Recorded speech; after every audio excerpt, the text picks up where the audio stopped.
Freedom is a heavy load, a great, strange burden for the spirit to undertake. It is not easy. It is not a gift given, but a choice made, and the choice made may be hard. The road goes upwards towards the light, but the laden traveler will never reach the end. Man approaches the unattainable truth with a succession of errors. Affliction comes to us, not to make us sad and sober, not to make us sorry, but wise. You will be required to do wrong no matter where you go. This is the basic condition of life. You are required to violate your own identity. At some point, every creature which lives must do so. It is the ultimate shadow, the defeat of creation. This is the curse at work, the curse that comes on all life. The greatest error a thinking person can make is to believe that one particular version of history is absolute fact. History is recorded by a series of observers, none of whom are impartial. It is change, continuing to change, and never change that is the dominant factor in society today. No sensible decision can be made any longer without taking into account not only the world as it is, but the world as it will be. The saddest aspect of life right now is that science gathers knowledge faster than society gathers wisdom. Each generation imagines itself to be more intelligent than the one that went before, and wiser than the one.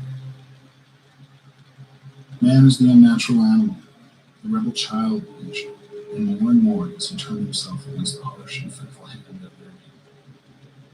It doesn't matter what you do, so as long as you change something from the way it was before you touched it to something that's like you can take your hands away.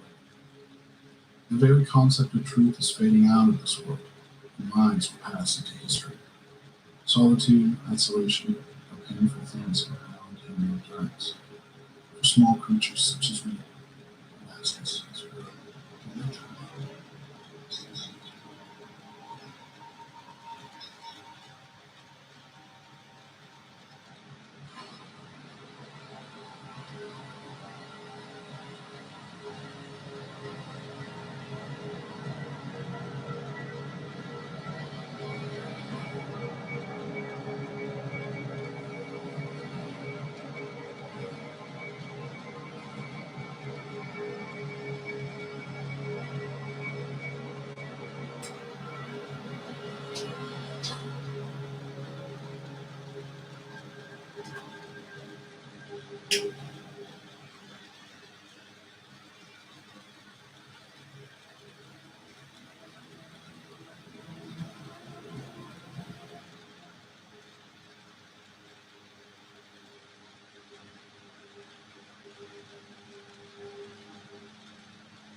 Oh, blessed glorious Trinity, most of philosophy, but no to faith, which has rise served gloriously, most separators, and most entangling to have, as you distinguish undistinct, by power of love, knowledge, peace, give me such self-differency of these like the elements of thee,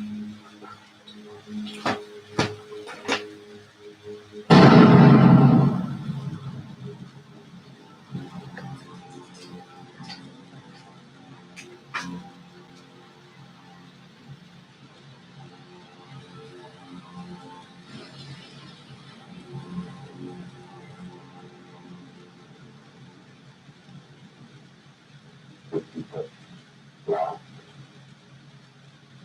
and people cried, most people were silent. I remember the lines in the Hindu scripture about the Gita. Vishnu is trying to persuade the prince that he should do his duty, and to impress him, takes on multi-armed form and says, now I am become death, the destroyer of worlds.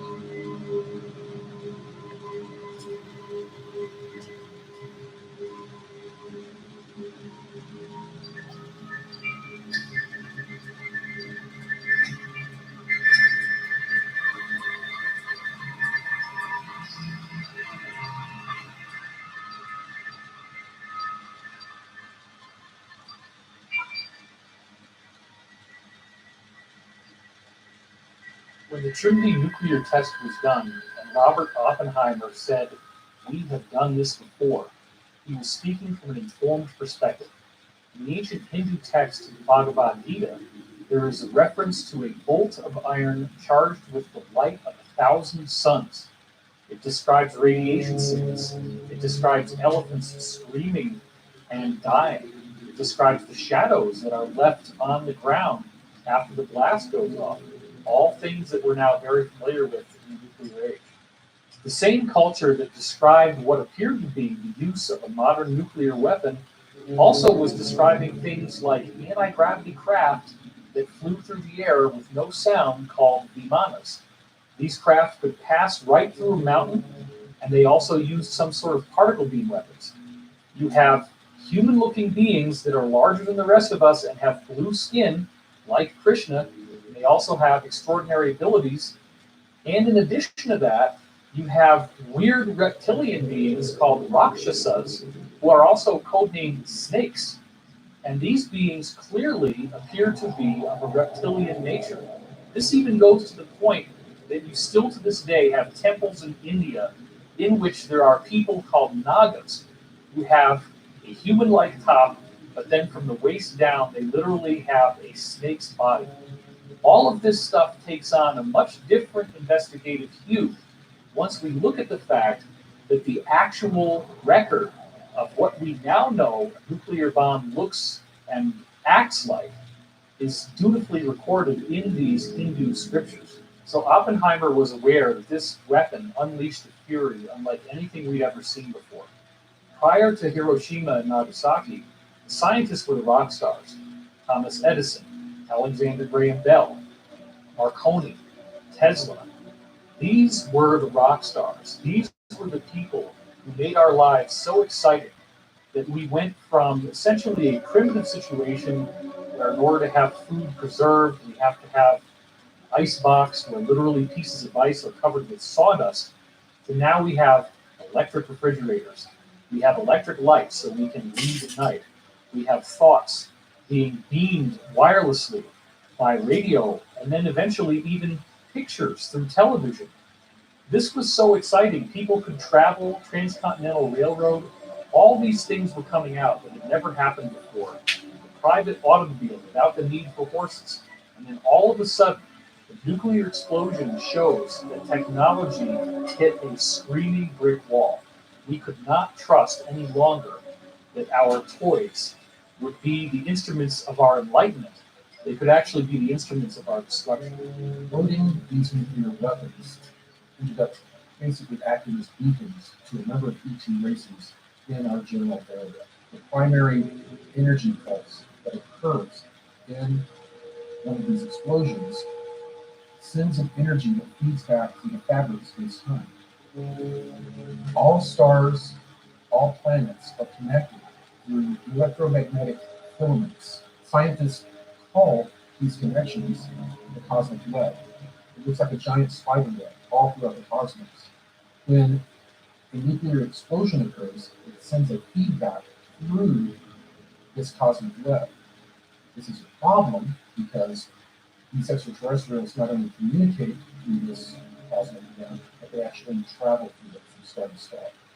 Therefore, when we detonated these devices, we send out a signal saying not only are we at a certain level of advancement, but we're not at a certain level of advancement spiritually.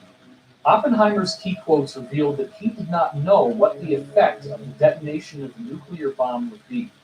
When they conducted the Trinity test, they were unaware as to whether or not this explosion would create a chain reaction that could actually destroy the whole Earth. And yet they proceeded forward because they believed that this weapon was the only way they could end World War II, and thus the ends justified the means.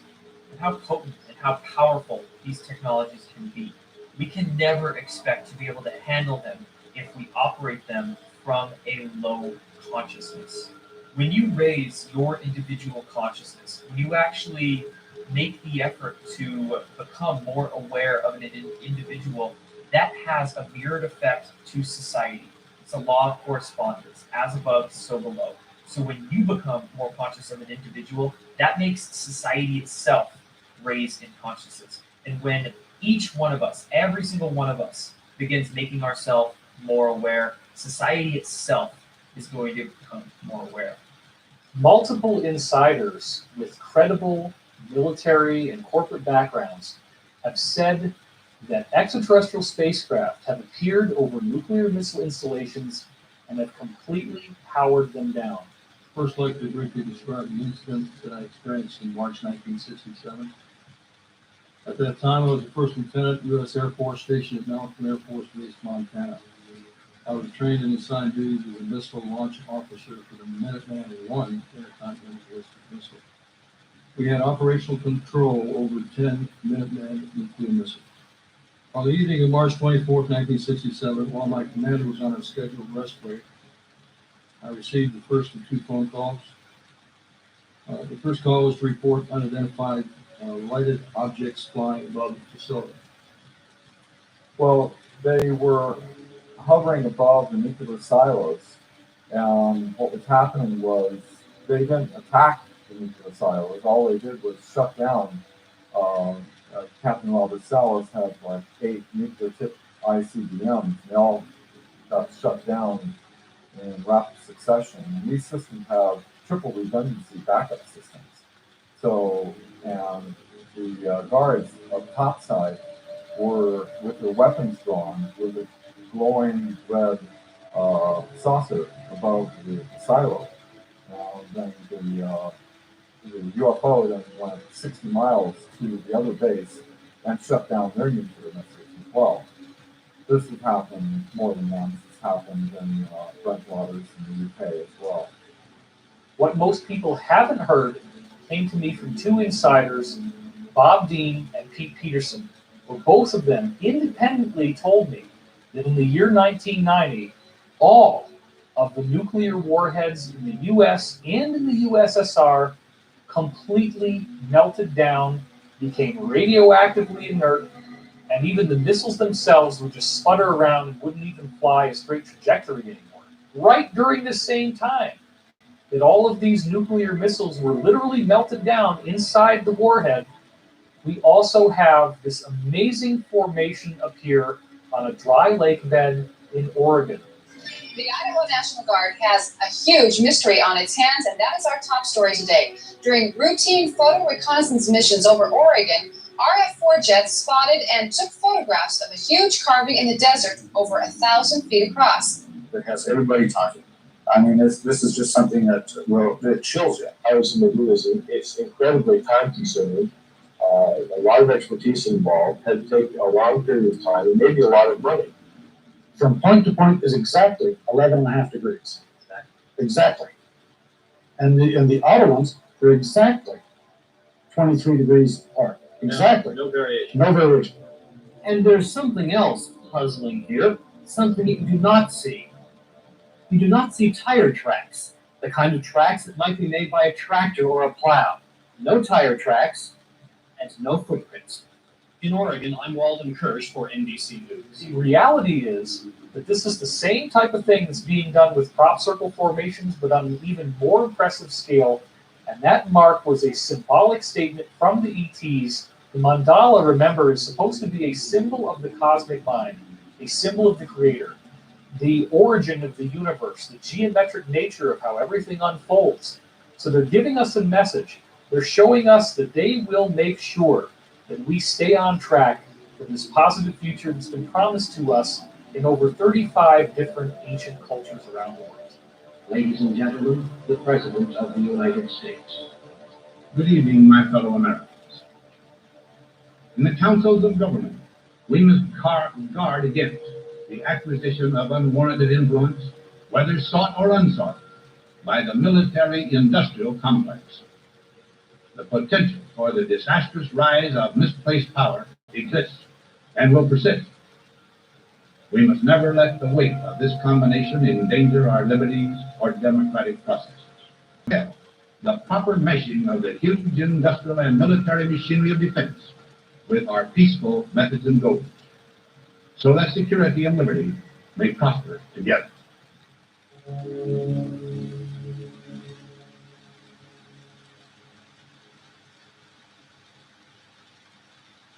So when I really think about the speech from Dwight David Eisenhower, his farewell speech about the military-industrial complex, it brings up a lot of stuff for me. I was recruited to go off planet in 2006, and it seems to be related to the alternative 3 scenario that relates to creating colonies off planet. And the Mars colony was the planet that was being discussed during that time. And so when we hear about a warning like that, but we don't hear about the actual alternatives or agendas or ET government treaties and some of the things that were taking place, what was he really trying to say? There's so many layers to the military-industrial complex that we're starting to discover now. And I've been definitely researching and digging real deep in order to understand really what he meant. And as many have uncovered and been a whistleblower for, and just my own experience in that Mars recruitment, we discovered a secret space program, this multi-level shadow government with compartmentalism, things that happened after the Second World War, and the infiltration coming in from Project Paperclip to the American government, MK Ultra having so many branches. So it's like, okay, here's a warning about the misplaced power that exists and will persist if we as an American people don't start to become empowered, which is basically what I got from it. I could feel a lot of pride in a lot of my family members about that speech. But I would say that I'm a family member that has, I think, recognized some layers that were not brought to my attention growing up, that I've been able to sort of share with them. And again, there's compartmentalism. The NSA signed something in 1947 that made it legal, like a law, that you couldn't disclose this sort of stuff without massive ramifications. And here we are in this particular window, without oaths being signed by many of us, with more freedom of speech and more of an ability to bring light to all of this. And that's why the speech is really relevant, because it rings true to today. Those warnings are something that we're beginning to finally uncover. Actually started back in 1955 with the Eisenhower administration that was forced into a treaty, somewhat of a surrender, with a Nazi faction that had been operating. One of the witnesses that was Brigadier General Stephen Lumpkin, who was on Eisenhower's staff, who was aware that he lost control for the corporations and that it would not be in the best of hands.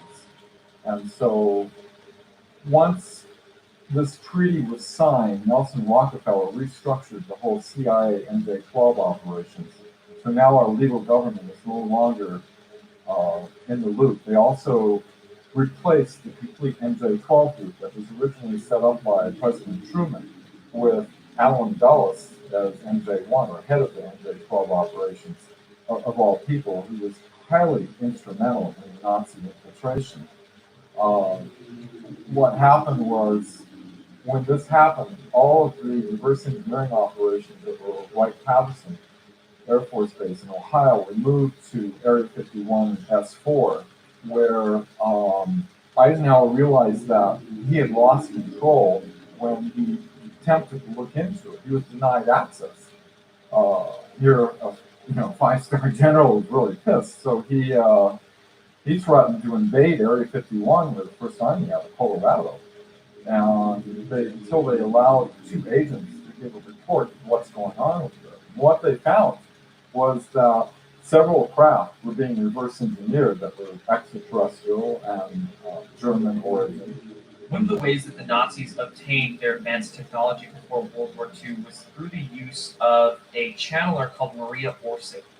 Maria Orsic was channeling telepathic messages from extraterrestrials that were offering her plans and schematics to actually create anti-gravity craft. Maria Orsic channeled this information for the Occult Grill Society in Germany. This information was later used by these German secret societies to build out many of their crafts. Because they were focused more on the qualitative superiority rather than the quantitative, they were more focused on having more advanced technology rather than more tanks and boots on the ground. They were losing the groundwork in Europe, but they were obtaining the more advanced technology. And to save that technology, they took it down to Antarctica pre and during World War II. In the late 1930s, the Nazis had an expeditionary group go down to Antarctica, and they found some very interesting things. They found a region under the ice that was created by geothermal heat from volcanoes. And there would be 3 miles of ice, and a few thousand feet above ground level would have been melted by the geothermal heat. And the rest of the ice acts as an insulator, causing it sort of like an igloo effect. And the dome would grow from the heat, the geothermal heat, and it would melt and run into the ice. And that's some of what was lubricating the ice and causing it to move. But underneath these areas, they were finding perfect areas to build submarine bases. So not only did the Nazis build out submarine bases, as they developed more and more of their space program, they developed out a massive spaceport. After these spaceports were developed, and the Nazis had handed it over to basically the Americans began to develop more and more research and development bases in Antarctica. In the late 1950s, a treaty was signed that stated that Antarctica was only to be used for peaceful research. Well, we were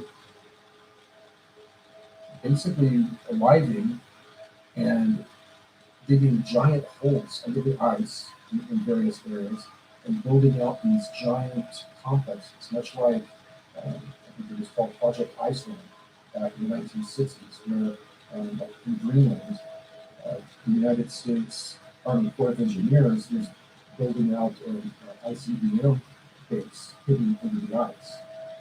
And it was very sophisticated. I'm told that they were very similar in when they were built and how they were built to the buildings that were built in this program. Companies that were given access to these R&D bases began to develop NBC testing, they called it, nuclear, biological, chemical testing, which in the programs usually translates into them working with clones, working with different chemical compounds to affect how people develop psychologically or physiologically. So a lot of very, very dark scientific programs began to be developed down in Antarctica, and we are going on to this very day. One of the biggest things that the cabal does not want us to know about are the existence of these R&D bases and all of the horrible crimes against humanity that are occurring on these R&D bases. On December 9th, 2015, William Tompkins released his epic book, Selected by Extraterrestrials. I became aware of it early in 2016, but it wasn't until he had conducted several interviews that he and I became friends and began speaking regularly. The story of William Tompkins is quite amazing. Here's a man who's 93 years old, and he gets hired right as he begins his military career in the Navy, working in a highly classified program for the United States government at the highest levels, where he was personally responsible for getting information from 23 different American spies who were embedded in the German secret space program, which apparently included bases in Antarctica. A single Navy operative went into Germany. This is like 1939.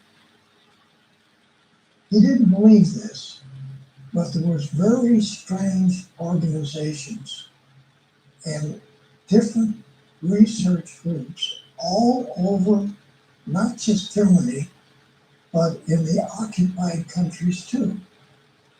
And strangely enough, Germany was putting in production fantastic vehicles. They didn't have wings on these aircraft. They didn't have empennage or tail. They had landing gears. Some of them were triangular shaped. Some were rectangular shaped.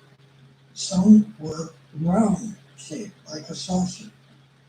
And So he, being a spy for the Navy, found out all of these fantastic situations that were going on inside of Germany. And this is an important point. Instead of him going to his boss, coming back to the United States, he went directly to the Secretary of the Navy, Forrestal. Forrestal gets tapped on the shoulder. He gets told, don't select a Navy officer to head up these operatives. Why? He's told to select somebody who had never been in Annapolis. Now, almost every Navy officer, whether they're a 1-star or lieutenant commander, they've all been through Annapolis to learn how to be a Navy officer. It turns out Forrestal is told that every book in the libraries, every book in the colleges, every book in the universities, every book on this planet is misinformation. It's misinformation. So, which is initiated by the Draco reptilians as far back as 6,000 years ago. The reptilians really came into control and started to be able to manipulate what was going on the physical planet about 6,000 to 7,000 years ago. It is true that they have different massively technologies to be able to be in a room and look like a human, but usually they're in underground bases in various places on the globe, as well as in a huge area in Antarctica. The southeast region has a large number of underground cabins that are kept extremely warm, too warm for humans, by geothermal heat. It's a perfect place for all of these colonies that the reptilians have. They're basically cities, huge cities with millions of them. So, the Secretary of the Navy selects Rick Obata. He's not even an American. He comes over here with his family. He goes to school here.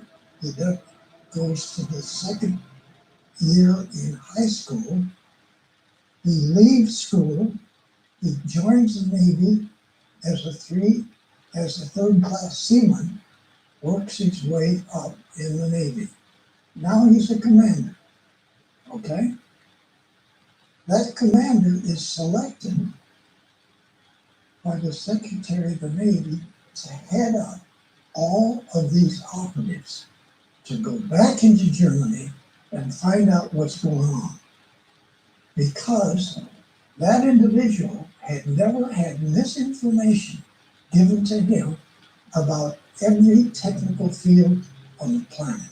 Everything we learn in the establishment-controlled education systems is specifically designed to program our minds away from the truth. Physics is wrong. Medicine is wrong. History is wrong. Everything we are taught in textbooks is mainly wrong. And this is done purposefully so we don't understand how to move our bodies, how to feed our bodies, what really happened in the past, what technology can really do these days. All of these things, let's actually understand what's really going on with our reality. Now, if you were to go to San Diego and look over at North Island, you're going to see a tall building like this. There's a small office in the top of that building, which is the secret office for the Admiral. This is where the operatives come to. So the Admiral's aide comes to my barracks, taps me on the shoulder, and he only says one word: he's here.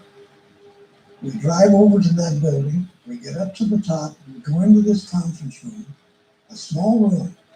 Admiral Rickabotta sits here, I sit here, and one of three other bosses that I have are all captains. So now I have three captains as bosses, and now a 2-star admiral. He just got another raise.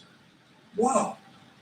He just came back from Lockheed. He just came back from Scripps Institute. He just came back from all the aircraft companies. Wow. Now he's got these operatives coming in. So the operative sits on the other side of the table. He discloses to us these fantastic things that Germany is doing that make no sense. Now I have 8 girls and 3 PhDs as a group. We put together a package from what the operative brings back. Some of it is photographs. Once in a while, it's a manual, hardly any manual. A couple of manuals were not even in English, German, or any other language. They were extraterrestrial hieroglyphics. You see all of this stuff. You hear it. You understand what the Germans are doing. They didn't just get documents from the extraterrestrials. They got brand spanking new space vehicles. Here's one. Here's another one. Here's. They brought these. They take you inside. They show you how to drive it. So they put me in a secret laboratory, which is designing not flying wings like Northrop does, okay? These are just a fuselage with no wings and no tail. Half airplane, half spaceships. This is what Northrop was designing. Our first spaceships are U.S. Navy attack class submarines. We put together programs that went all the way out into the galaxy, not just this galaxy.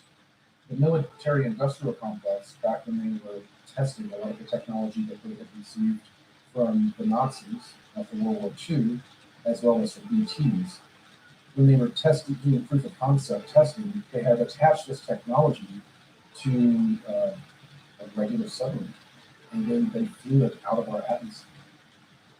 That was the first time that they were really able to fly a vessel out of our atmosphere using electromagnetic technology.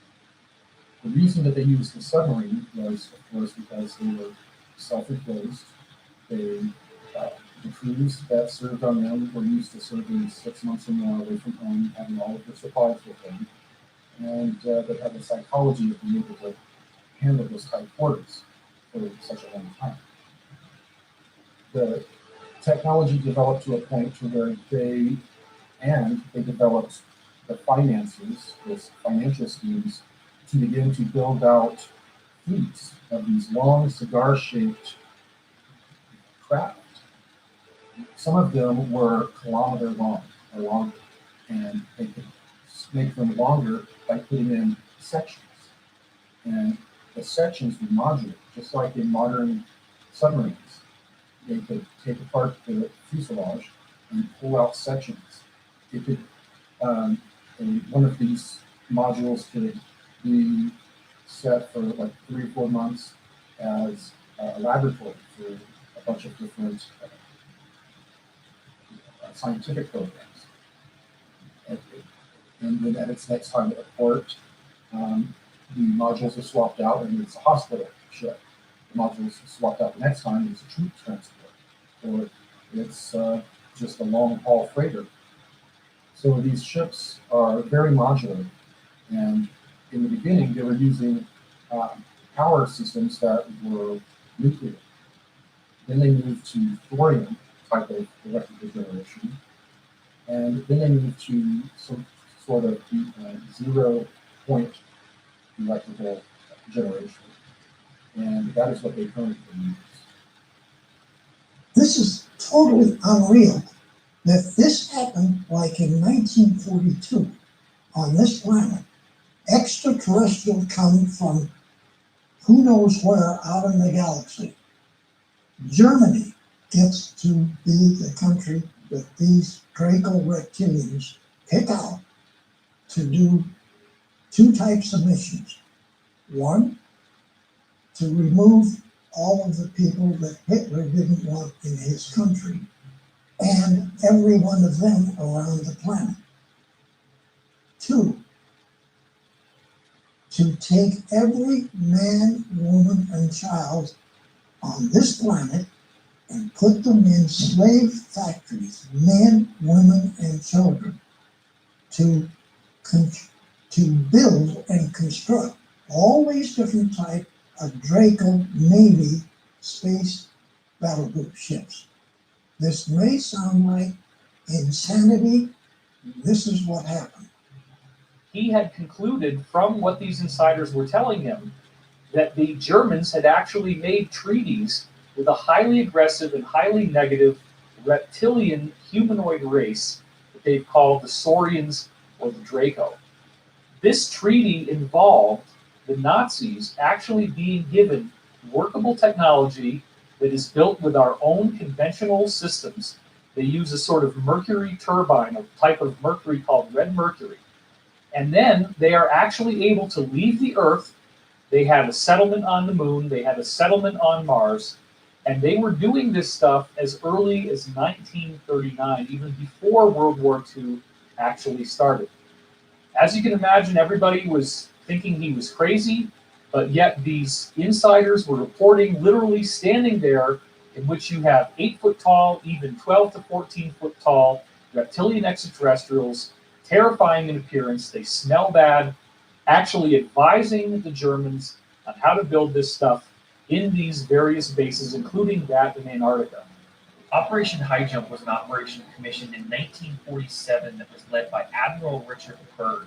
And on the public level, it was said that this was a scientific exploration. But what happened was that this operation was commissioned with 33 ships, 13 aircraft, and 5,000 men. Now, this was not a scientific exploration with that many men and that many ships. What Operation High Jump actually was commissioned for was to go down to Antarctica and basically root out the Nazi installations that they had built pre and during World War II. The DC flyover was an event that occurred over successive weekends in July of 1952 in Washington, D.C.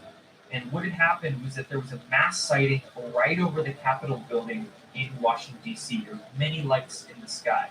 Now, many people believe that this was a UFO or an extraterrestrial incident, but in fact it was not. It was German saucers, German craft that were flying over the Capitol building and essentially forcing the hand of the Americans to accept many of these Nazi scientists into their control structures. When many of these Nazi scientists came to America after World War II in Operation Paperclip, they infiltrated into basically every power structure in the United States, government, media, medical systems, basically everything. After World War II, James Forrestal went to Germany to tour many of the research facilities that the Germans had over in Europe, and John F. Kennedy actually accompanied him on those tours. Some believe that Kennedy was actually given information by Forrestal about secret space programs and the UFO phenomenon. And near the end of James Forrestal's career, he was also embroiled in many policy struggles within the United States government. He wanted to disclose the UFO phenomenon and the technologies associated with it. It was said that he committed suicide by jumping out of a high-rise hospital that he was staying in at the time of his death. But of course, many people are also believing that he was actually pushed out of the window and in fact assassinated to prevent him from working to disclose these technologies and UFO projects. We had a really troubled Eisenhower that passed over the torch over to Kennedy. Before leaving his famous speech of, beware of the misplaced powers in the industrial military complex, and only alert knowledgeable citizens can protect their future liberties and freedoms. Kennedy, with his background in the Office of Naval Intelligence, and the documents show that he was aware all the way back in 1942 of operations happening, Kennedy had Alan Dulles as the CIA director. Finding the nefarious activities that Alan Dulles was doing, he eventually fired Dulles and replaced with John McCone. Because Kennedy was trying to look into these activities, Alan Dulles set up an assassination directive that was revealed in what's called the Byrne Memo, one of James D. Angleton's memos that they were attempting to try to destroy all non-intelligence operators who was able to pull it. Basically saying that Lancer, or the code which is JFK, is looking into activities this we must not allow. This group was working with the group that was with the treaty in 1955. So when Kennedy put forth the top secret document to the CIA director looking into the MJ-12 and CIA operations with the extraterrestrial, he was silenced with the assassination 10 days later. Years went by. By the way, the Warren Commission, which, Kennedy's famous speech of infiltrated monolithic conspiracy and beware of the dangers of secrecy and secret societies. Ironically, the Warren Commission, who said, we have a lone gunman that did this, was all made up of 33rd degree Freemasons. Afterward, the CIA put out a memorandum to its operatives to use the term conspiracy theorists for anybody questioning, and it's used today as a common ploy to discredit people who are questioning the situation. The closest we ever came to having technologies and the existence of non-terrestrials go public was actually 1962-63. I'm told through Alliance sources that President Kennedy was indeed going to make some announcements, and also make announcements that he was going to take drastic steps against some of the secret societies that were running the country. Therefore, they worked through the CIA to have him eliminated. And he was eliminated in a very public way. The cabal came into power in a very public way. They had been controlling things very covertly at this time. Since then, they have overtly controlled the destiny of the United States. The very word secrecy is repugnant in a free and open society. And we are, as a people, inherently and historically opposed to secret societies, to secret oaths, and to secret proceedings. We decided long ago that the dangers of excessive and unwarranted concealment of pertinent facts far outweighed the dangers which are cited to justify it. Even today, there is little value in opposing the threat of a closed society by imitating its arbitrary restrictions. And there is very grave danger that an announced need for increased security will be seized upon by those anxious to expand its meaning to the very limits of official censorship and concealment. That I do not intend to permit to the extent that it's in my control.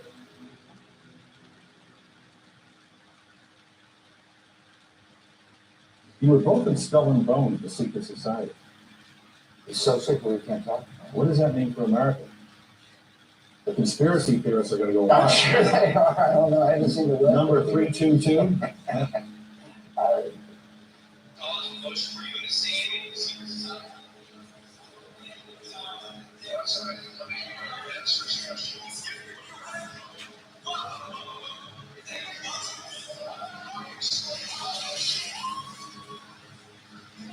Yale University is 300 years old this year, and were you to visit its campus, you will see that it still has exotic clubhouses, which look like tombs where Yale's legendary secret societies meet. The videotape provides a grainy glimpse into what appear to be the initiation rituals of a secret society that's been around since 1832. The members have gone on to be leaders of Wall Street and the White House, the Senate and the Supreme Court. What they captured, they say, was initiates, known as neophytes, being forced to kiss a skull, then members performing a mock killing. Till Rosenbaum says the tape is a valuable artifact, an extremely rare view into the secret society that groomed the American ruling class for generations. Dan Harris, ABC News, New York. We see the remains of humans with elongated skulls all over the world. When you look at Egypt, there are countless depictions of the pharaohs having these weirdly elongated skulls. This includes Akhenaten, Nefertiti, and their daughter Meritaten. In the case of Meritaten, there are multiple granite busts that you can see that are carved of her, in which she clearly has no hair and has this freakishly elongated skull. Remember, this is a culture that was apparently building pyramids at the time that these sculptures were made. The people with the elongated skulls had apparently been keeping their lineage secret and hidden in the Egyptian priesthood. But then remember that Egypt became weak and it was conquered by Rome. What happened when the Romans got in there is that they made a secret agreement with these people in the Egyptian priesthood who still had the elongated skulls. They created this safe haven for them in the Vatican City. The Library of Alexandria was burned down, but only with a false flag where they burned tax documents and census documents. They took all the good stuff that included books from before they came to Earth and relocated that to the Vatican Library. Then you go across to the other side of the Atlantic Ocean, and once again you have a pyramid building culture in Mesoamerica with people depicted in their inscriptions who have elongated skulls. And unlike the case of Egypt, with Mesoamerica, we now have the added benefit that there are multiple elongated skulls that have been dug up and were not censored, but are actually on display in museums in places like Bolivia. We have the researcher Brian Forster, who is bringing out new examples of elongated skulls, and they are being genetically tested, they're being analyzed, and they have clear physiological differences from the skulls that the rest of us have. These people have very large brains. Discover magazine in the year 2009 came out with an article called "What Happened to the Hominids Who Were Smarter Than Us?" And it describes how in the early 20th century, elongated skulls were found in Boskop, South Africa, thus earning them the name Boskop skulls. And they were given ceremonial burials. Apparently these people were revered in their society. But the article claims that the brain volume is almost twice what ours would be, and thus the average person in their society would have an IQ of 150, and some of them could have an IQ that goes up to 300. These weird elongated skulls were also found in a dig in Siberia in a town called Omsk, and the men who dug them up were so afraid that many of them actually started crying and left their jobs and refused to come back. We furthermore see in the case of the Mongolian conquerors that there were reports of them having weird elongated skulls. And most recently, even in Europe, we have found tombs of the nobility, the wealthy people who preserved their bloodlines, such as in France. And they also have this bizarre elongated skull feature. It wasn't until insiders started talking to me that I thought about the fact that in the Vatican, you see people wearing these mitre hats, and those hats would very nicely conceal an elongated skull. These people with elongated skulls would look like us in their faces, and the hat would conceal the only thing that would make them appear to be different. My research also turned up data on an Italian noble family from the 14th century known as the d'Este clan. And the d'Este clan had very close ties to the Vatican. What's so bizarre is when you look at a painting of Prince Leonello d'Este and someone who is either his sister or his wife, the scholars don't really know, they usually call her Princess d'Este. They both have freakishly elongated skulls in this painting. The story gets even more interesting when you trace the descendants of the d'Este clan, the lineage that they left behind. But what you find is that King George I, who began ruling in 1714, was a direct bloodline descendant of these people who obviously had the elongated skulls in the 1400s. And then you find out that a variety of earlier British consorts, meaning nobility, also were direct descendants of the DS clan. Then it gets even more outrageous when you discover that the royal families of Norway, Sweden, Spain, and Denmark are all descendants of the same elongated skull DS clan. And let's not forget that only recently we found royal tombs in France and other countries in Europe in which the nobility again had these elongated skulls. And if you think this only has to do with divine right of kings and European nobility, you would be wrong. In 1988, an article in the New York Times traced fully 13 out of all of the 40 US presidents at the time as having a direct bloodline connection to European nobility. In 2012, a 12-year-old girl named Brigitte d'Avignon actually did a much more complex genealogical study of the US presidents using the power of the internet and computers. On the School Watch tonight, the story of a seventh grader from Salinas who claims to have made a major discovery about President Obama. She and her grandfather say that President Obama is related to all but one U.S. president. And she found that 42 out of 43 US presidents all had a common ancestor in King John I from England. And this is not just any old king, this is the guy who actually chartered the Magna Carta, which became the defining element that turned into the British Constitution. Davignon says she spent countless hours on the internet over the summer researching the lineage of our president, a project that started with her trying to trace her own family tree. But I'm the first historian to do all the presidents. So that's almost all of the US presidents that we've ever had. The bottom line is these people are tracking their lineage, they're tracking their bloodline, and they're making sure that their own people get steered into the positions of the highest power and influence worldwide, including the United States of America. Within secret societies, there can be both good and bad people, white hats and black hats. So many of these secret societies, of course, involved in very dark practices. But there are also secret societies out there that are harboring knowledge and information and technology to keep it out of the hands of the deep state or the black hats and the people that would do detriment to these technologies. Some of the, I guess, very well elites, names I won't mention, but on the front lobes of most Washington's video, are highly involved not only in some of the slave trade aspects, but are also involved in dealing with non-terrestrials and dealing with organized crime down here on Earth and how it's related to this book. I will tell you, Director Deutsch, as a former Los Angeles police narcotics detective, that the agency has dealt drugs throughout this country for a long time. Director Deutsch, I will refer you to three specific agency operations known as Amadeus, Pegasus, and Watchtower. I have Watchtower documents heavily redacted by the agency.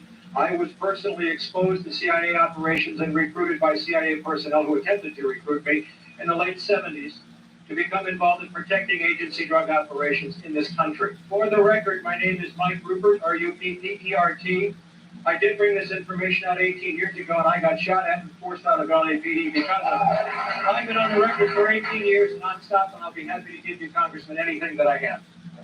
A lot of these elites are running a lot of financial scams, drug programs to raise money for these secret programs that they have going. And they took full advantage of this access. They probably don't age anymore. You know, 1%er, you don't know who they are. You don't even know what they look like. You don't even know their name. They could go down and be at a 7-Eleven, you wouldn't even know it. So they could not age and you wouldn't know it. Never get sick. Offspring would be born. They'd be super smart. People would grow. Quality of life improved in every direction. And I'm sure the 1% are enjoying it. While the rest of us are dying of disease. You know, one of these stuff that walk around. Body beautiful. But that's just a metaphor. Then think about other things, transportation, vehicles, travel, home, security, all that stuff. You know, somebody in modern suburbia looking at a man in a cage. Where's the man in the cage? What very often occurs is that an elite will get to a very old ripe age, or they will die, or they will die in some sort of accident publicly. Privately, they are taken, and depending on their level, they are either age regressed or they have their consciousness basically downloaded into a clone that is an exact duplicate of them. They then disappear from the public eye forever, go into these programs or go into retirement. This is something that pops up a lot in the Philippines. Everyone that is served deeply knows that the elite have access, and many of them never really. What the deep state or the cabal or the new world order is a small group of very powerful but very psychopathic individuals that have acquired a lot of money, a lot of technology, and a lot of information over the course of centuries. Definitely politicians. The older ones, one that like share people, maybe power. 1% chairman of the board. That's one you never know their names, don't know their faces, and they control all the time. The more you get involved in these societies, the deeper and deeper you go, the more compromised you become. You start to learn more and more of the secret teachings. You have to work really hard for the knowledge. It can take years of time. You keep accessing higher and higher levels of rank. And they keep dropping these little seeds in as you go on. Seeds that start to blossom in your mind and make you think differently. Ultimately, if you go far enough down this road, you will be invited to participate in things like pedophilia and human sacrifice. And if you don't do it, it's the offer you can't refuse. They may actually even kill you. Once you partake in these activities, whether you like them or not, they now have leverage they can use against you. If you ever dare to speak out against this group, they have photographs, they have films, they have the footage that can absolutely ruin your life. Deze mensen, de meeste daarvan, hadden een Luciferiaans geloof. En dan kan iedereen zeggen, ja, geloof bestaat niet, en God bestaat niet, alles bestaat niet. Nou, voor die mensen was het de waarheid en de werkelijkheid. Hun diende dus iets onstoffelijks. Hun diende wat zij noemden Lucifer. En ik kwam dus ook in die kringen. Alleen ik lachte erom, want het waren voor mij gewoon klanten. Dus ik kwam wat ze noemden Satanskerken. Nou zeggen, we hebben het nu over satanisme. Ja, ik kwam dus in Satanskerken, maar ik kwam zeg maar op route even langs, even buurten. En daar was dan op dat moment een heilige mis, een heilige soort mis. En dat was een blote vrouw en een drank en dat. Ik vond het alleen maar leuk. Ik hechtte weinig of geen geloof aan hun geloof, of ik was er eigenlijk niet eens van overtuigd dat het überhaupt allemaal op bestond. Dat was meer een schouwspel. Ja, ik zag gewoon de donkerte en de slechtheid en de diepte daarvan zitten in het zelf. Ik koppelde het nog niet zo. Maar ook die kringen verkeerde ik dus in, omdat ja, als gast zeg maar, omdat ik vond het allemaal wel leuk. Al die blote vrouwen en al die dingetjes die daar speelden. Het was het vrije leven. Maar er kwam een moment, toen werd ik dus uitgenodigd, daarom vertel ik het ook, om mee te gaan doen aan offers in het buitenland.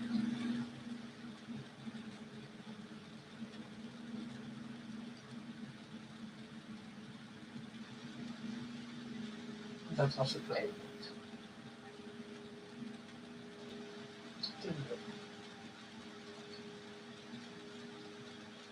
Dat was het. Nou, ja, hoe komt het?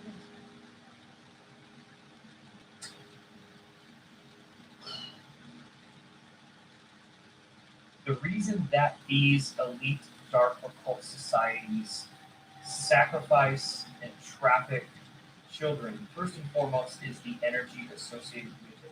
So when a human is in the state of fear and trauma, they release a energy, and this energy can be picked up by essentially negative extraterrestrial beings, negative archonic influences, and they feed off of it. They literally feed off the energetic release of fear and trauma. When these dark groups use children, because a child is not mentally programmed yet as an adult is, they are much more innocent, they're much more connected into their higher selves or into their divine, if you will. The trauma that they release is much more potent than using adults. During these ritualistic practices that the elite participate in, one of the compounds that is released in the children's body during torture, during trauma, is a compound called adrenochrome. It's released out of the adrenal gland during highly traumatized incidents, and this adrenochrome acts as essentially a drug. These secret societies that make up the deep state are nothing new.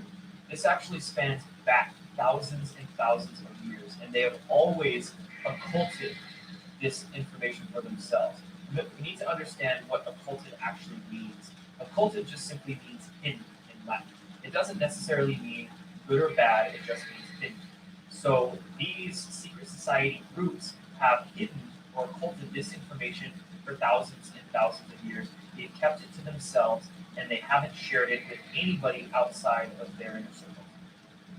The secret societies are really more of a front organization that they use to recruit people, and they will gradually over time find out exactly how ruthless and bloodthirsty you are. It is only as you go farther and farther into this, you become embedded with your brothers in a brotherhood, you become more and more involved, you get deeper and deeper in, that then they start hitting you with the really heavy stuff. Until we face as a society that these things are actually happening, and that there is a centralized control group that is responsible for this, we will be doomed for these people to continue to exert their control over us. If we don't learn how to respect each other, then we're never going to make any progress. We need to learn from the Me Too movement and understand that there is corruption, there is rape, there is pedophilia, there is child trafficking, there is human sacrifice, there is cannibalism. And all of these things are happening because there is a hidden elite that actually uses these behaviors as part of their religious sacrament.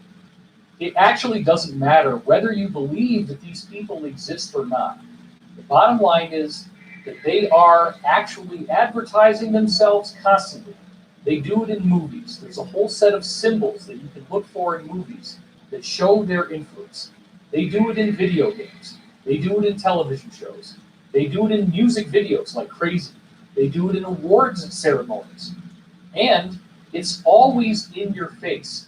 Now is the time for us to get our heads out of the sand and understand that even if these things do seem unthinkable to us, there are people today who are actively practicing this.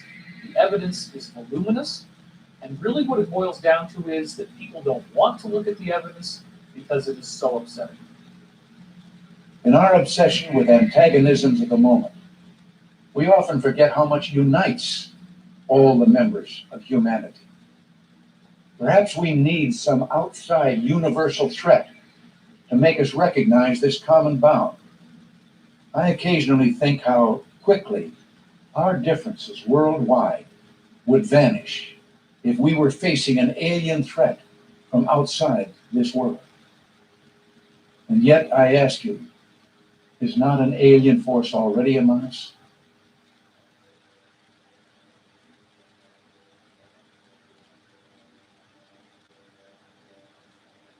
Solar Warden went active in 1988, 1989.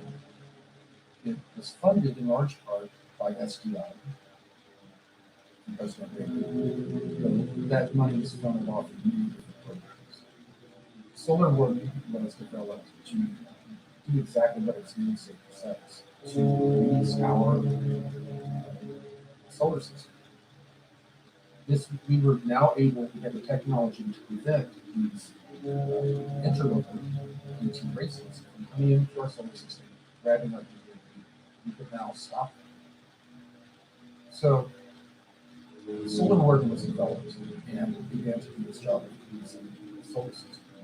At the same time, we had a planetary corporate conglomerate, which is made up of all of these military industrial complex corporations. We have all of these other programs that are developing technology at the same time, and are developing much more advanced technologies. So advanced, in fact, that there are ET races that come to trade for our technology. Corey Good is the one insider I found whose testimony ties all of these different threads together.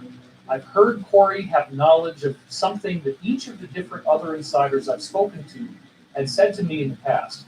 Nobody else had ever done that before, and that was fascinating because I had not put this information online. The information was proprietary. It was things that I heard over the course of conversations that could have gone on for many, many dozens of hours over time, spreading across about 20 years worth of my own past history.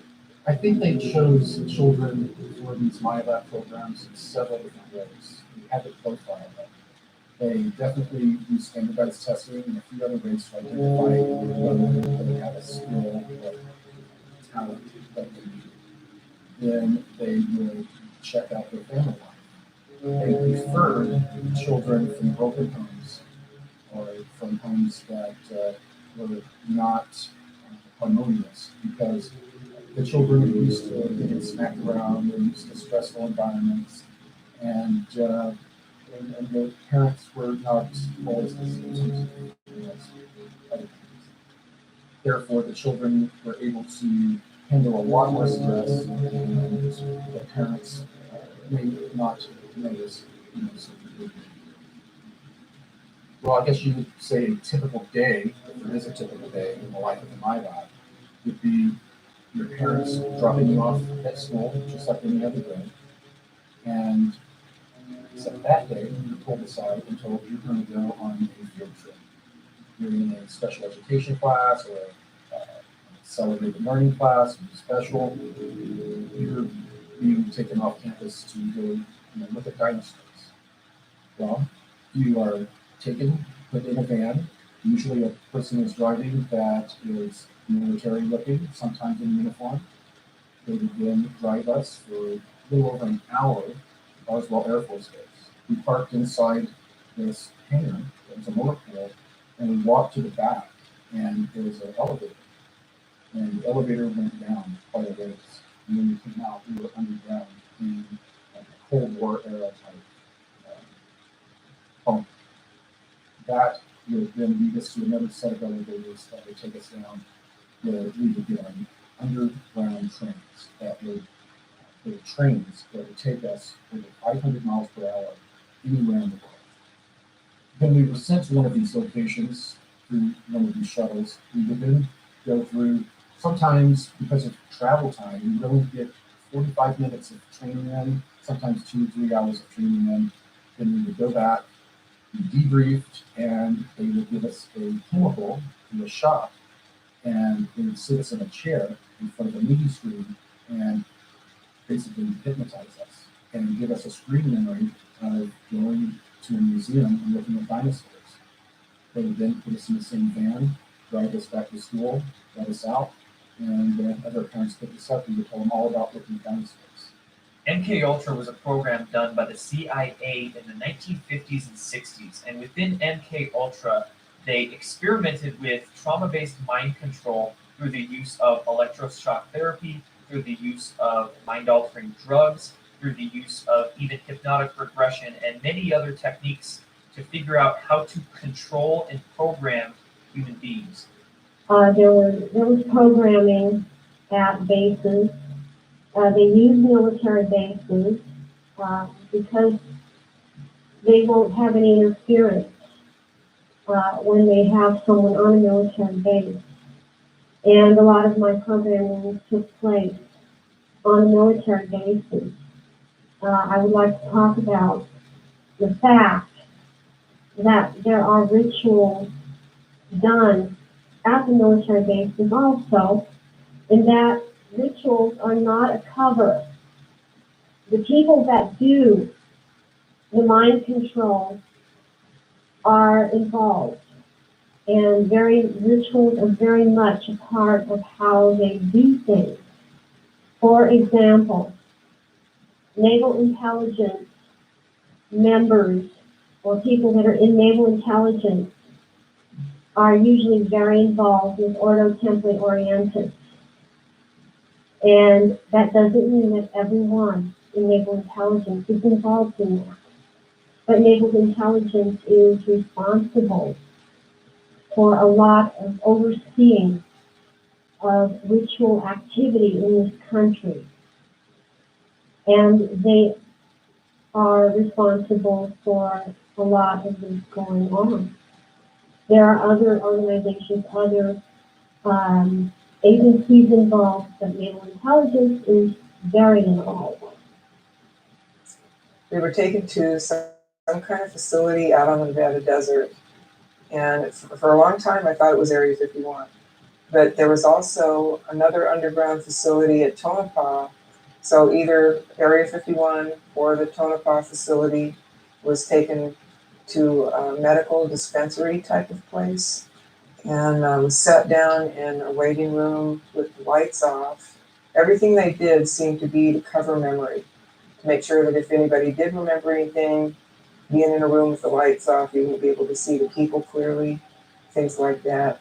I was given fatigues to wear that night, with no rank insignia, no name tags, no identifying marks of any kind. Was forbidden to speak to the other people that I was out there with, beyond what was necessary to run the test. So the situation they put us in was very isolating and very frightening, terrifying actually. And so we got to this facility, we sat down in this waiting room with the lights off, and I still see it really clearly. I could draw a picture. And one by one, we had to go off to the side in this little room. Finally, they called my name, and I went into the little room. And it was a small room. There was a security guard in there in desert camo fatigues, wearing a sidearm. He was standing at parade rest. And I was told to lay down on this stainless steel examining table that looked old, like it was maybe from the 40s or 50s. And I laid down on there, fully clothed, didn't have to take anything off. And I waited for a long time with that security guard watching me. And finally, some guy in a white lab coat came in, the same door I had gone in, to the room in. And he said, "Stay calm," 3 times in this really deadpan, monotone voice. And he walked past the security guard, up the right side of the table, got up to the right side of my head, and then he had a hypodermic needle hidden in the sleeve of his lab coat, and he injected me in the side of the neck right here. And whatever the chemical was went straight to my brain. And,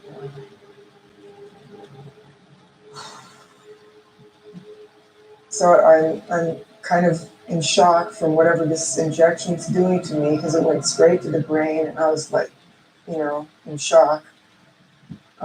Suddenly there's 2 guys on either side of that table pulling me up by the arms and dragging me off the table and down through this doorway where there was a long flight of stairs going down. And for some reason, I remember it as one long flight going down, not switchbacks like a lot of store cases are. It was just straight down. They half carried me, half dragged me down those stairs. And at the bottom of the stairs, it was like this little room that had a one-way mirror in it. And I went through the effects of that injection in that room. And I felt like, I've described it so many ways down through the years. It was kind of like feeling like your body's turning to soda pop fizz or beer foam. It's just like, when your leg goes to sleep and it comes back and there's all the pins and needles and tingling and everything else like that. It was like that was happening to my whole body. But super duper intense pins and needles. And I just curled up on the floor and just screamed because it was just doing this number on me, and I felt like I was coming apart somehow. I don't know why or how I thought that, but that's how my body felt. It felt like it was just going to come apart and run down a drain in the floor. And I had a feeling that because that mirrored thing on the wall, I think it was a one-way mirror, and they were looking at me through the mirror to watch me go through the effects of this. And I've racked my brain to try to come up with some idea of what this injection was and what it was for. And the only thing I've been able to come up with is maybe they were trying to create a chemical version of ascension.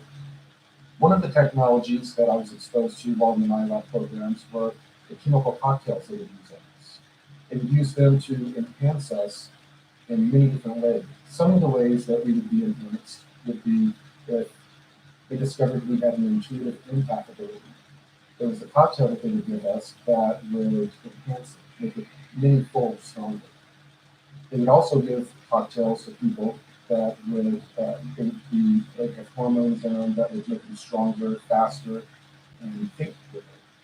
A major part of the program was that when you started, they were not quite sure where they would send you. A lot of the kids that were in these programs, they would end up in different syndicates here on the earth looking for the ball, and a small percentage, very small, would end up doing this secret space program. Certain children who had certain DNA, and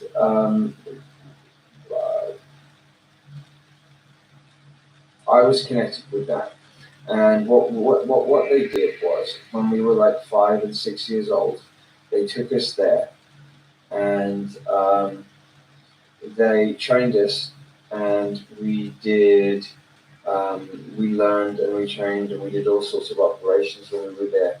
Now, when I was 5 years old, my parents moved to Los Angeles at the time, out of the blue, and I was living on Sepulveda Boulevard, and the Mars jump rooms for children were on at 999 Sepulveda Boulevard. I now know. So and I didn't know. So I had these memories before I knew that this particular information about these Mars jump rooms on Sepulveda Boulevard. It was a lot of training. So say from 5 years old to 25 years old was spent there, and I know some of the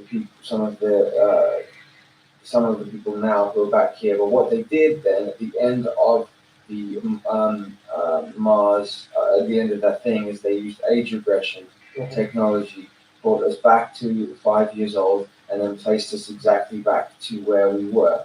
The reason so few went into the secret space program was that most of the participants, almost all of the participants, are pulled from various military branches. They bring people in to the military, send them through training, testing, find out where their skills lean, and if they have the fortitude for this type of mission, and then they're invited in or drafted in, and they'll serve a 20-year term. And this is referred to as a training block. And after that 20 years, they're actually age regressed and regressed back in time using the technology that was handed to us by the terrestrials. And then they were buttoned up in time and placed back into life. And then they finish out the rest of their military term and then become a civilian out of many of serving in the secret space program. The whole point of regressing people back in time after serving in the 20 and back and wiping their memory has to do with a deal that was made with an extraterrestrial group that gave us that technology. There's a Nordic group that are engaged in a time and space battle with a reptilian group. This battle's gone on for many thousands of years. When delving into this research, some people formulate ideas that there's only good extraterrestrials here or there's only bad extraterrestrials here. But we need to understand that the law of polarity is universal. There's both good or benevolent extraterrestrials here to help us, and there's negative extraterrestrials here to essentially feed off of us and traumatize us into a state of fear. These negative extraterrestrial species involve some gray species. They also involve many reptilian species and many non-physical archonic entities that can also remotely influence and utilize much of that fear energy and traumatized energy that group needs? Towards the end of my training, it started to become pretty clear that I had done very well in the intuitive empath training. I'd done very well in the rest of the general training that I was given. And I was starting to be introduced to non-terrestrial beings. So it became very obvious that I was going to be interacting with non-terrestrials, and I assumed it was going to be in an off-world environment. Little did I know that I was going to be drafted in this program when I was 16 years old. And it was during my Christmas break between the age of 16 and 17 years old, between 17 and 21. I was taken from my room. I was then taken to Carswell Air Force Base. I was then transported to the moon, where I sat and signed a bunch of papers that were non-disclosures, or just a big stack of papers signing my life when I wasn't even 17 years old. The Lunar Operations Command is a moon base, and it was built out originally by the Germans in the late 1930s, early 1940s. While they were building this complex, they had utilized an ancient alien building that was not too terribly far away. They found a bunch of these buildings on the moon, and they found one of the buildings that they were able to patch up with some of the concrete they made from the local weather. They then were able to pressurize it and use it as a base of operations while they built out the lunar operation. After a number of years, and after Operation Paperclip served its purpose and integrated the Nazis into the military-industrial complex, the LOC was handed over to the Americans. When approaching the moon from Earth in an electromagnetic craft, you will find the moon will be at a distance, and then it will grow very quickly in front of you. And then the next thing you know, you are above the surface. You will then fly in the electromagnetic craft at breakneck speeds, except you don't feel inertia. You find yourself hugging maybe 90 feet, 300 feet above the lunar surface, going at incredible speeds until you reach a crater, and then you find yourself orbiting the crater. The person piloting the craft radios in, requesting permission to land. You don't see anywhere to land. All of a sudden, a little breeze kind of occurs, and then there's a base. It's a new operation command. And as you fly down and over, there is a control tower where they control the air traffic. As you fly around this base to make your final approach, you see a secondary crater. And as you fly into that crater, it's fairly deep, and you end up popping out into a lava tube section, where you immediately see a giant building built into the middle of that lava tube that blocks it. It's built kind of like the shape of a bell, and it looks like the outside of a battleship almost, the way it's built. You then fly in and land in the bay, and you're now at the lunar operation command. Well, some of the testimony that's come here over the last year in particular has been nothing short of startling in terms of the degree to which space programs expand.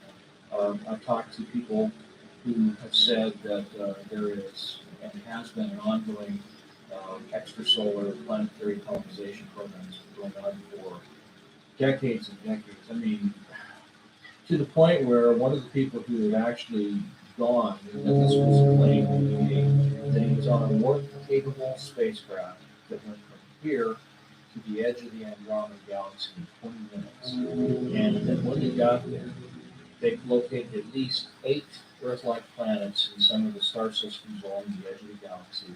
And 8 of those planets had human life on them. They were Earth-sized planets with Earth's sun-like stars similar to our sun, at approximately the same distance.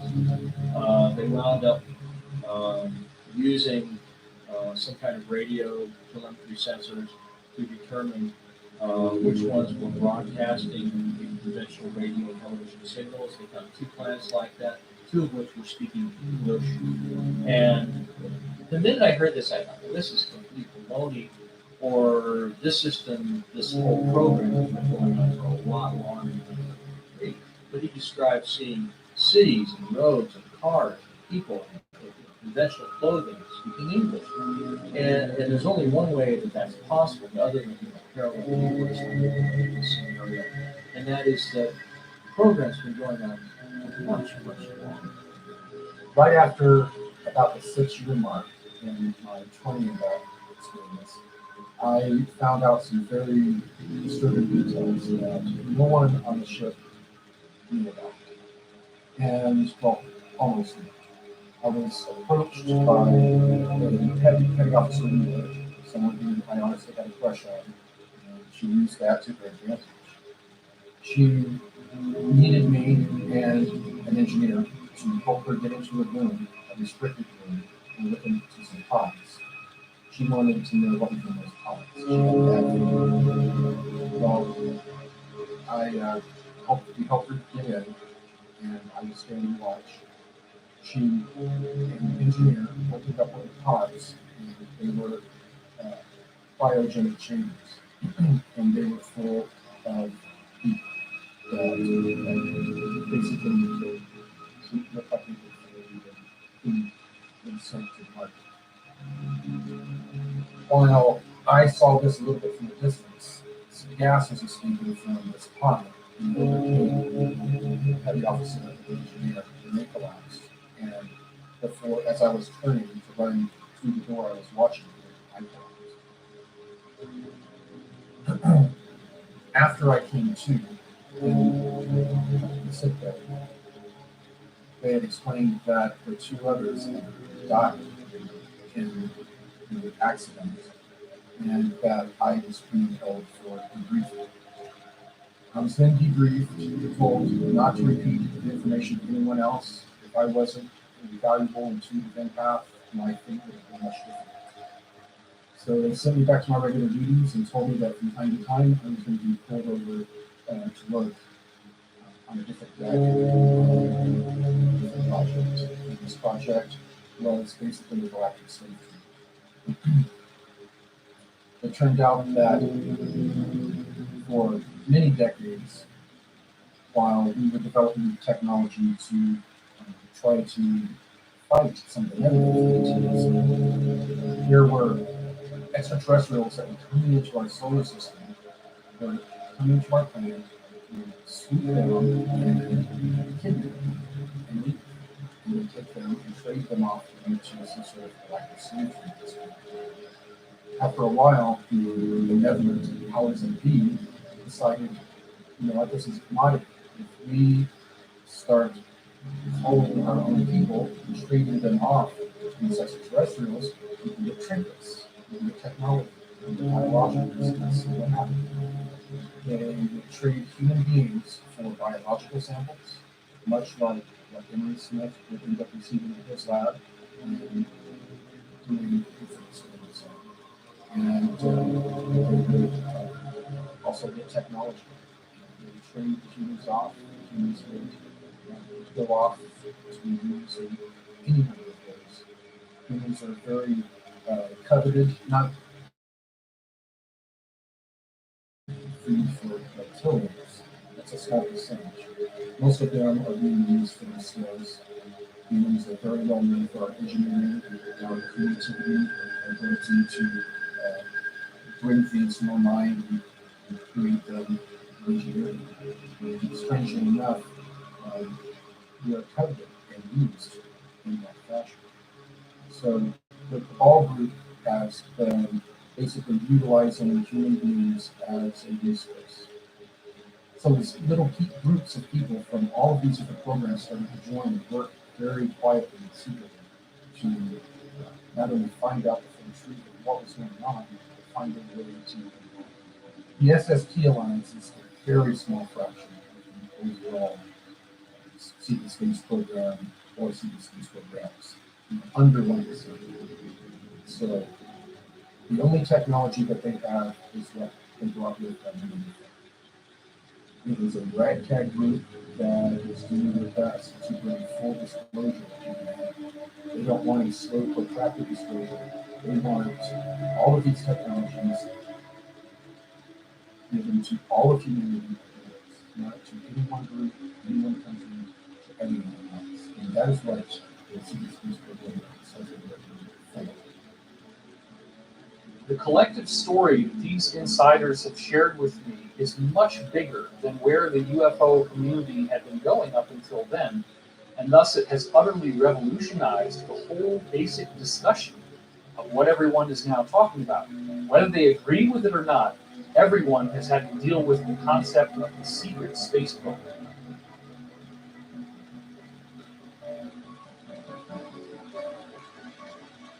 According to some estimates, we cannot track $2.3 trillion in transactions. On September 10, 2001, the day before 9/11, then Secretary of Defense Donald Rumsfeld testified in front of congressmen about $2.3 trillion missing from the Pentagon. In 2015, the Inspector General report came out detailing that number grew from $2.3 trillion to $6.5 trillion missing from the Pentagon. This money is going into unacknowledged projects both above our heads and below ground, into deep underground military bases and space programs with technology far beyond what many of us can dream. Our black budget, for instance, garners $1.023 trillion every 2 years. It's over $500 billion a year. But right now, there are 131 active deep underground military bases in the United States. There's 1,477 of them worldwide. Each one has an average cost of $17 to $19 billion. Each one is built in the site. It used to be, it would take a year to 2 years to build each one. And now they're capable of building a couple of them a year with sophisticated methods. Area 51 is only one base, one of the 131 bases. Of these 131 bases, I call Area 51 a mega base. It's got more than one base in it. Tonopah Test Range, Area 51, S2, S4, Groom Lake, and a host of others. Now, these mega bases are gobbling up our gross national product. Right now, we're spending 28% of the gross national product on building underground bases solely. China has built 50 different ghost cities that collectively are built to hold an estimated 64 million inhabitants. Apartment buildings, roads, all of the infrastructure, all the plumbing, all the electrical, everything you need for a city, and there's nobody there. 50 cities, 64 million people. Now remember, China's gross domestic product is $11.2 trillion. They're not even spending a majority of their gross domestic product on these ghost cities, and yet they have the money to do it. It's only cost them a few $1 trillion. So once you start thinking about it that way, you start to see how much money $1,000 billion really is. $1 billion is a lot. If you're a billionaire, you can do anything you want. $1,000 billion is a sum of money that just gets dropped out there with this word trillion, but we're not really thinking about how it literally can build an entire civilization. The articles on China's ghost cities refer to it as China's multi-billion-dollar debt, not a debt in the trillions. In fact, in 2016, one estimate that I saw showed that the total estimated debt that China has gone into to build these ghost cities is only $2.5 trillion. Now that's 50 different cities that hold 64 million people, just because they think that as they continue to have a population boom, that they need to have a place where these people can eventually go. But literally nobody is there right now. So imagine what that means when you start tossing around a figure of the too big to fail banks needing a bailout that, according to Senator Ron Paul, was $29 trillion. You're talking about over 10 times the amount of money that China needed to build 50 different ghost cities that can hold millions and millions and millions of people. So then the question is, where did all this money go? The total amount of money in the world in the 2008 year of the collapse, the gross world product, or GWP, was only $60 trillion. So the theft of $29 trillion from the printed out of hot air US dollar is half of the wealth of the entire world. Try to wrap your head around this, because what I'm telling you is, from all the insiders I've been speaking to for the last 20 years, they are building civilizations. It's just not above ground where we see it on the surface of the planet. There is vast amounts of underground drilling. There are huge caverns, 20, 30 miles wide, that they've built out into gorgeous, elaborate cities, and they're building entire civilizations on planets and moons in our solar system. This is where the money is going. I have a copy of the Inspector General Act here in front of me. It says, among other things, that it's your responsibility to conduct and supervise audits and investigations relating to the programs and operations of your agency. That's correct. So I'm asking you, if your agency has, in fact, according to Bloomberg, extended $9 trillion in credit, which, by the way, works out to $30,000 for every single man, woman, and child in this country, I'd like to know, if you're not responsible for investigating that, who is? At this point, we're conducting our linear facility project at a fairly high level. We've not gotten to a specific level of detail to really be in a position to respond to your question. Have you conducted any investigation or auditing of the losses that the Federal Reserve has experienced on its lending since last September? We're still in the process of making that review until we actually go out and gather the information. I'm not in a position to respond to the specific question. So are you telling me that nobody at the Federal Reserve is keeping track on a regular basis of the losses that it incurs on what is now a $2 trillion portfolio? Until we actually look at the program and have the information, we're not in a position to say whether they're losses or to respond to the information. Mr. Chairman, my time is up, but I have to tell you honestly, I am shocked to find out that nobody at the Federal Reserve, including the Inspector General, is keeping track of this. What's amazing is that right now we're seeing the very first audit of the Pentagon ever. And this audit could very well begin to expose the trillions and trillions, upwards of even 21 trillion, if not more, money than that, begin to be exposed. And we might even find out very soon where all this money actually went. Let's go back now to the LIBOR scandal that happened in the wake of the 2008 economic collapse. LIBOR is an acronym that stands for London Interbank Offered Rate. And what we're finding is that these too big to fail banks are only appearing to be in competition with each other. The LIBOR scandal revealed that these guys are calling each other on the phone, colluding about how to rig their own interest rates so that one appears to be winning, one appears to be losing, but they're actually like branch offices of a single larger corporation. All of the apparent competition, oh, these guys' stock is going down, oh, it's a bloodbath. No. They're doing all this together.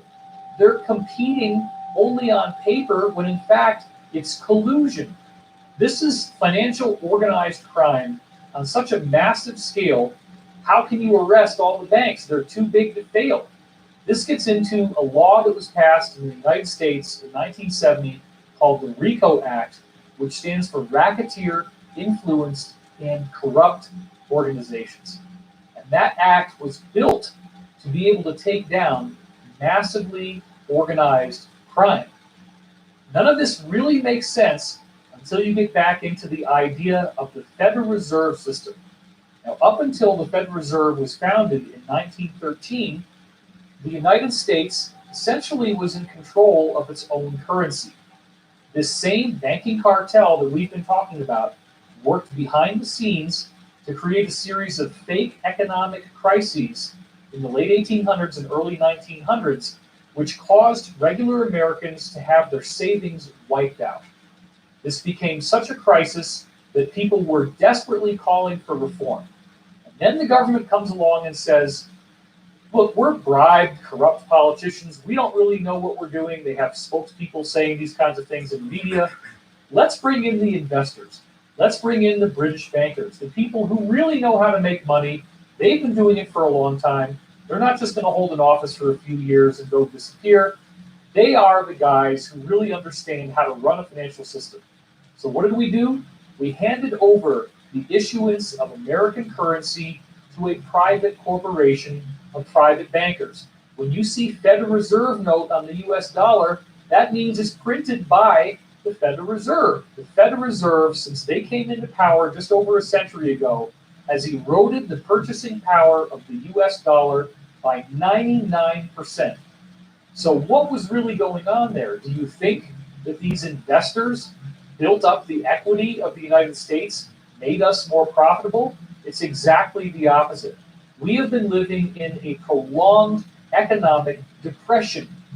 They just don't call it that because the metrics that we use to measure the economy are coming from a rigged system, just like we saw with LIBOR. Don't bother to look at the Dow Jones. Don't bother to look at the NASDAQ. That has nothing to do with the reality of everyone else and how hard it has become to earn a living. The complete wiping out of the middle class. You have rich and you have poor. And even among the rich, you then have super rich people where a concentrated small cluster of individuals have so much wealth that it could feed entire nations, entire peoples. So this is something that is an economic inequality that must be addressed. And the only way that we're ever really going to learn this is by a collective, massive understanding. I say the elite powers and control, which is really the same as these central banking dynasties that are basically sitting over the nations. They are a form of global government, except that they are not government at all. They're just dominance. They are dominance. They are the ones that issue orders to all the nations. As we saw clearly in 1947, after Roswell, we saw these elite powers and control issue these orders to all the nations that anything real that comes up in regards to alien visitors or UFOs must immediately be covered up at all costs, no matter what. And that was that was how that wall, or that embargo of truth, that Berlin Wall went up originally in 1947. And that's the example of that inaction over the nations.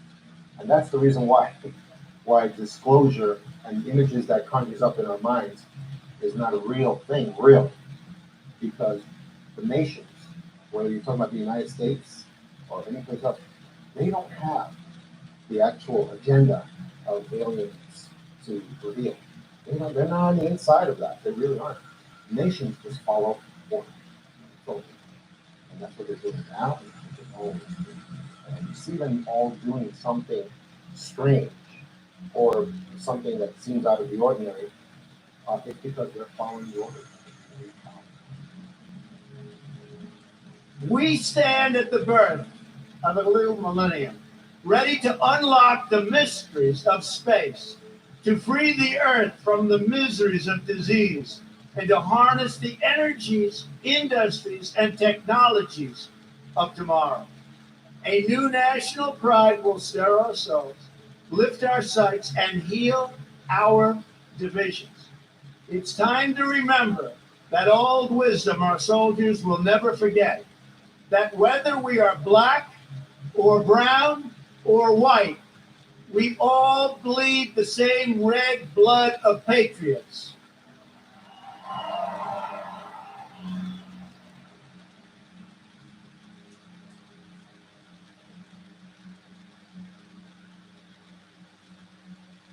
After the inauguration, the president signed a number of secret memorandums stating that he wanted the release of advanced technology.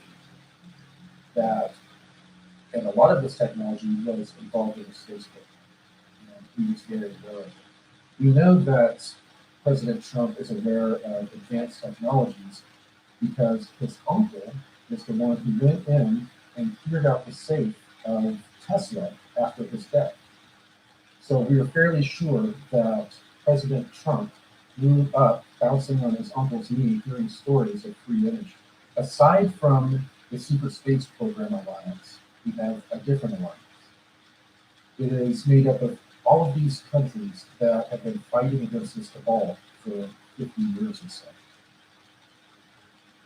It's also made up of various military groups that have broken away from the cabal, such as elements of the United States military intelligence groups have broken away and have been participating with a lot of other breakaway groups in trying to overthrow the cabal who took over the United States back in the 1960s, around 1963.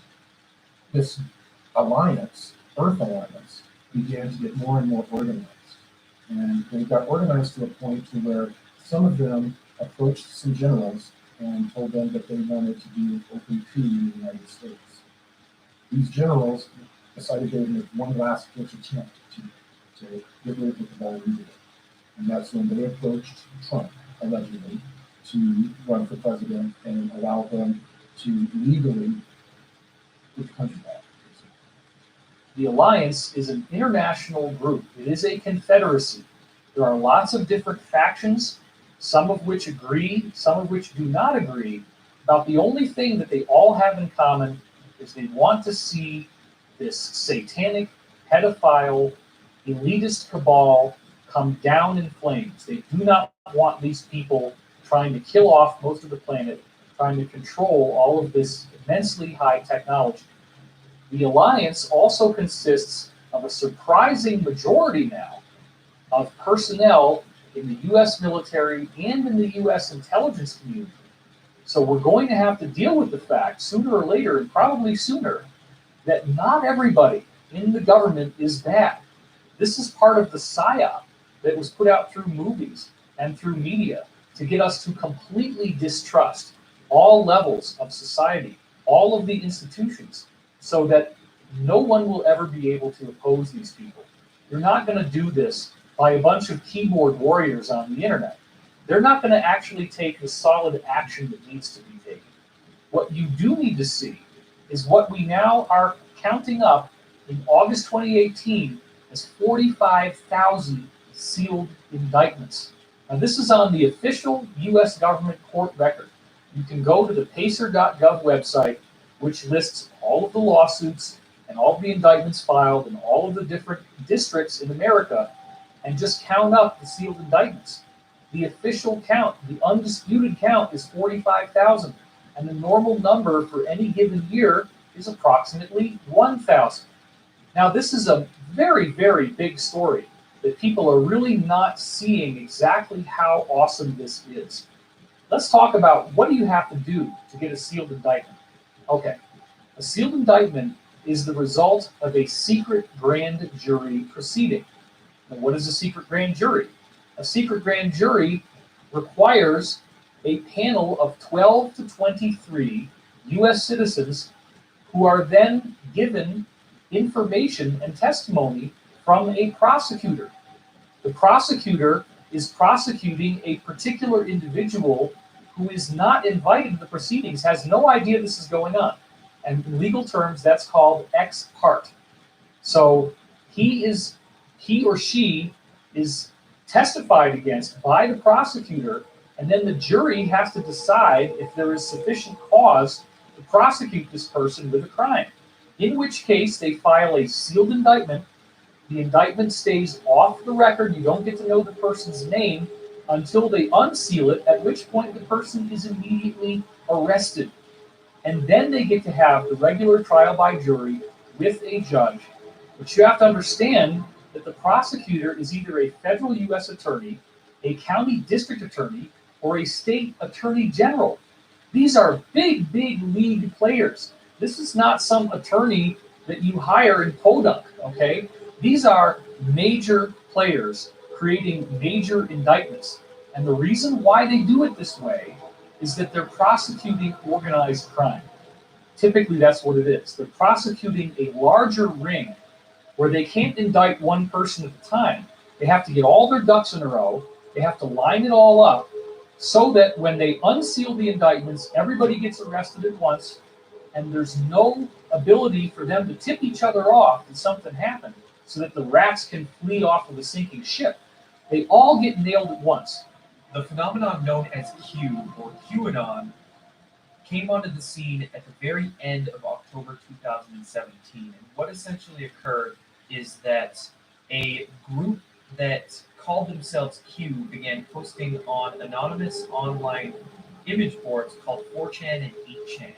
And what they were posting was a lot of questions, a lot of suggestions, a lot of very interesting and intriguing data sets that essentially laid out a real-time takedown of the deep state by alliance and white hat groups behind the scenes. As the QAnon briefings recently stated, these indictments are going to be like Watergate times 1,000. We've never seen anything like this in the history of the world. Some of the most recent QAnon briefings, which our insiders have told us is coming from the Alliance, have said that there are many, many figures in the controlled mainstream media who are in these indictments as well. So Harvey Weinstein is just the beginning. And isn't it interesting that when Harvey Weinstein was finally arrested, in his hand he had the biography of Elia Kazan, who was a guy in early Hollywood history who was brought in during the McCarthy investigations and sang like a songbird and ratted out many other people in Hollywood. And Weinstein has now said he is doing the same thing and that everybody in Hollywood was doing the same stuff that he was doing. So he was upset about why he got singled out. So once these indictments become unsealed, this will be the fulfillment of the mass arrest scenario that I have been leaking on my website since 2009. The only two indictments that we've had unsealed so far involve the cult group NXIVM, the founder of NXIVM, Keith Raniere, and one of his understudies, the actress Allison Mack. These are the only two unsealed court records so far. And their unsealed indictments actually labeled child sex trafficking on them. And NXIVM is found to be a hotbed of cult activity, of ritual abuse, and of child sex abuse even. So if these are the only two records that have been unsealed so far, and they are taking down names of this caliber with charges of this caliber, we can only imagine what the rest of these unsealed indictments are going to show us. This is nothing new. It didn't start with the QAnon briefings, has nothing to do with who's president of the United States right now. This is a decades-long effort in the making, and they have tried and tried and tried in various ways to get this to work. They've had consistent failures, and now they're being much more systematic and much more methodical. It's all going to be done legally. All of the indictments are totally bona fide, and it's just that once this finally happens, it will be something we have never seen before in all of American history. A true second American Revolution. One of the things I learned as an FBI agent is it's not that I learned to believe in conspiracies more. What I learned to know is when I'm caught up in a river of deception and everybody else around me is being taken on the same current and we're all being taken in one direction, and suddenly one guy has to stick his head up and say, this isn't right. This is all wrong. We're all just being fed garbage and we're not being told the truth. Well, how is it that technology in today's age, our technology has moved forward by leaps and bounds in so many areas, yet we're still driving, the entire world is still driving automobiles that function essentially on the same technology that they have for 100 years. 100 years, and we're still using fossil fuels to fill up our gas tanks. How is that possible? That has not moved forward hardly one iota. I mean, they blend the stuff sometimes, but I mean, essentially, that technology has been stuck for 100 years. Well, that's because that's one of the one of the economic factors from the globalists that is so dead set against distributing real energy, which is free energy, which we know was discovered during Tesla's time. So Nikola Tesla is known, of course, for delving into free energy or zero-point energy sciences, but funny enough, near the end of Nikola Tesla's life, he was actually delving into anti-gravity research. And unfortunately, Tesla didn't have enough time nor money towards the end of his life to be able to continue his research into anti-gravity, but he passed along his knowledge to a man named Otis Carr. And funny story about that, Nikola Tesla was staying in a hotel in New York near the end of his career. And during his stay at this hotel, he befriended one of the workers that was there, and that was Otis Carr. And they courted a relationship, and Nikola Tesla actually felt comfortable enough to begin sharing some of his research with Otis Carr. Now, Otis Carr then went, after Nikola Tesla's passing, to develop this research out a little bit more so, and Otis Carr actually developed what was called the OCT X1, I believe, and it was actually a flying saucer craft that was piloted with the consciousness of the individual, and he did supposedly actual experiments that were successful in navigating both space and time with this craft. So we could say Otis Carr actually was the first person to develop begin to develop a civilian-based space program, but he was essentially run out of business and was not able to continue the work he was doing because the military-industrial complex suppressed his work. But the same forces that destroyed that, I mean, at that time, supposedly it was Thomas Edison, who was a part of the global system. I mean, he was the original fossil fuels and normal electricity system, and he was supposedly but he was just a front man to destroy Tesla and destroy his because the efforts to destroy his patents came from national government, not just Edison and his private conglomerate that had billions of dollars in at that time. And the reason for that is why? Because this effort to repress free energy is coming from the elite powers in control, the ones that sit on top of everybody and tell everybody that we have to stop this. And what we're seeing today, of course, is that free energy is like a dam that is sprouting leaks and it's getting ready to burst forward because it is coming. It's coming really soon because it's been out there for so long. And I think we're getting to the point where it is going to come forward. And it's going to come forward maybe from several sources at the same time because the pressure has built up so much with so many different sources. So I think we are going to get it very soon. I was asked to give a paper at Vandenberg Air Force Base to the American Institute of Aeronautics and Astronautics.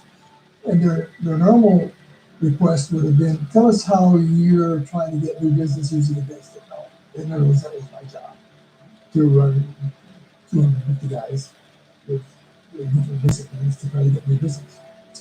But instead, I surprised them by saying, I want to give a talk called The Giant Discoveries of Future Science.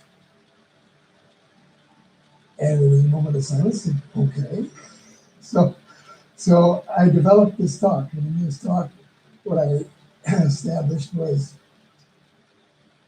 I distinguished the difference between engineering and science. Engineers being people who want to build something and make it work. They don't really care how to get there. And the scientists who want to know the quote truth. Mm-hmm. And I made that distinction, and then I gave examples of 10 scientific facts that are essentially established. You know, the Earth evolved by gradual processes, and there are Maxwell's equations are the right answer, and Einstein, E equals MC squared, that was all good. And then I took these 10 greatest achievements by the 10 scientists and asked, what can we tell about these 10?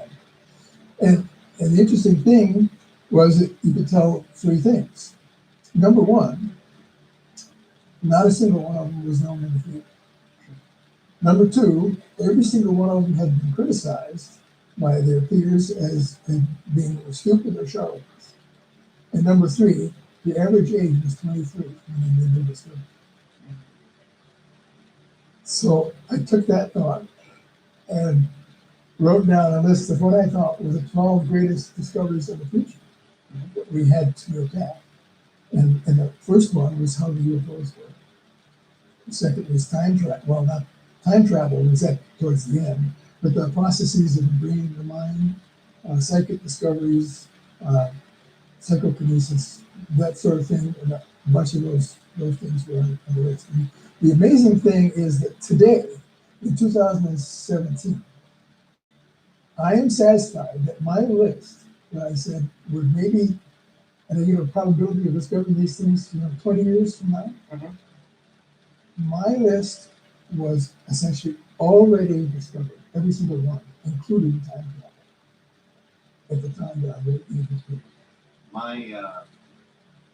My engine complete. I rebuilt it.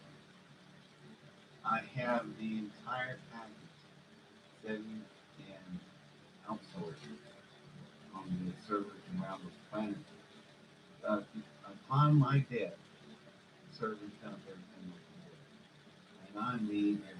Blueprints, schematics, diagrams, lists of materials, lists of tools, list of suppliers that will help you with three-dimensional working model. You'll be able to reconstruct, any normal lab would be able to reconstruct the same results I did. And I want that done because that would be validation of technology.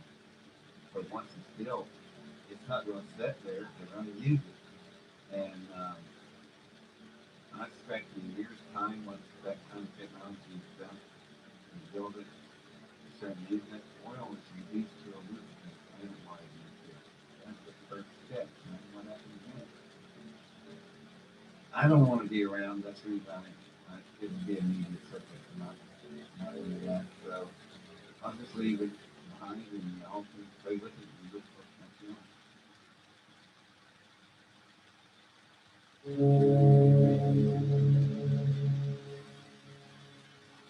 So how do we hear all of this information and not feel disempowered?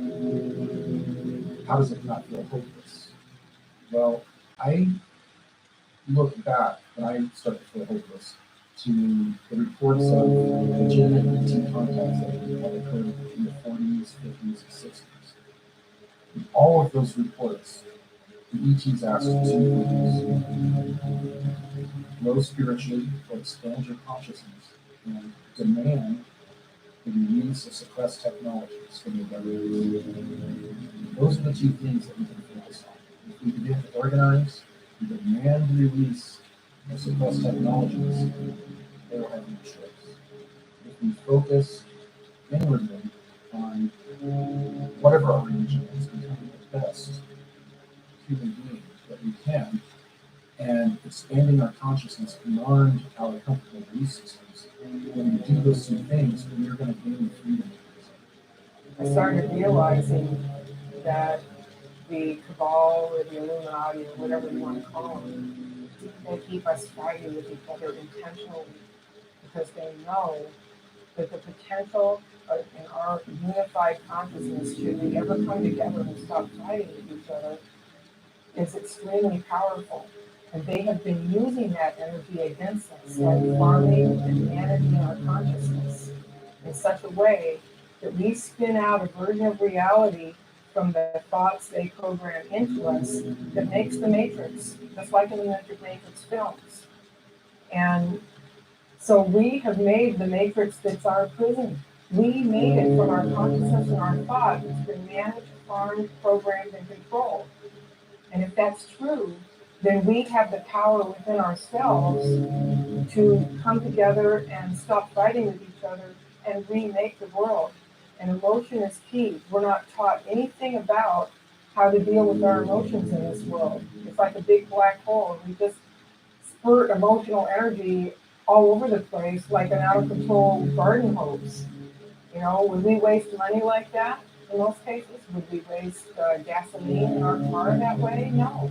Well, we need to look at our emotional energy the same way, because that's the big key. And we have powerful emotions as human beings, and that means a lot of emotional power. But the only way we can wield it is to come together and find our commonalities and build on those and stop looking at our ideologies that might divide us and our beliefs that might divide us. We've got to come together. We've got to focus on the fact we're all human beings. We all have hearts and souls and conscience. And we need to look at what brings us together. And then we need to take the emotional energy of that love and connection and make that really, really powerful. And then release it intentionally in waves of consciousness, energy, and power that can remake this world in the matrix it's based on in ways that we want for ourselves, for our children, for our grandchildren, for all the animals in the environment. We can remake it just through the power of consciousness. We can get full disclosure just through the power of consciousness. But we can only wield this energy together, and we can only wield it with love for each other and the planet.